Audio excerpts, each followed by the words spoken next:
A stranger mansplained my PhD thesis to me at my sister's wedding. What happened next made the entire room go silent. When my sister asked me to sit at the singles table at her wedding, I should have known I was in for a night of awkward conversations. What I didn't expect was to have my entire career explained to me by someone who couldn't pronounce archaeology correctly. I just finished defending my doctoral thesis on ancient Mesopotamian burial practices after 8 years of fieldwork across 3 continents. Between the dissertation stress and flying back for the wedding, I hadn't slept in 36 hours. All I wanted was to enjoy my champagne in peace. "So what do you do?"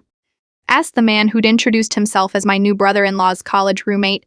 "I am an archaeologist," I replied, hoping the one-word answer would suffice. "It didn't fascinating. You know, most people don't understand that archaeology is actually pseudoscience," he announced, swirling his whiskey.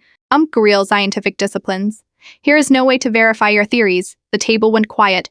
I glanced at my sister across the room, silently begging for rescue. "Actually, I started."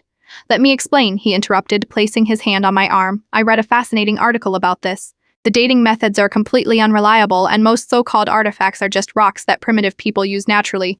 My sleep-deprived brain short-circuited 8 years of research, 3 published papers, and 47 weeks living in tents across remote deserts reduced to rocks that primitive people used. "I just spent 8 years earning my PhD in this field," I said, summoning my last reserves of politeness. "I literally wrote the most recent paper challenging carbon dating calibration methods in the Journal of Archaeological Science."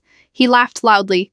"Well, I am sure you tried your best, but I've always been fascinated by ancient history. I watched an entire documentary series on it." Something in me snapped. I reached into my clutch purse and pulled out my phone. "You know what? Let's see your expertise in action." I pulled up an image for my dissertation. "This is from a burial site outside Rick. Tell me what you are looking at." His confident smile faltered. "Well, obviously it's primitive tools, or possibly religious artifacts." I zoomed in slightly. "This is a 4000-year-old medical kit containing surgical implements that demonstrate knowledge of brain surgery. I excavated it myself last year." The table had gone completely silent. Even the surrounding tables were listening now, but the most fascinating discovery, I continued swiping to the next image, wasn't the tools themselves, but this.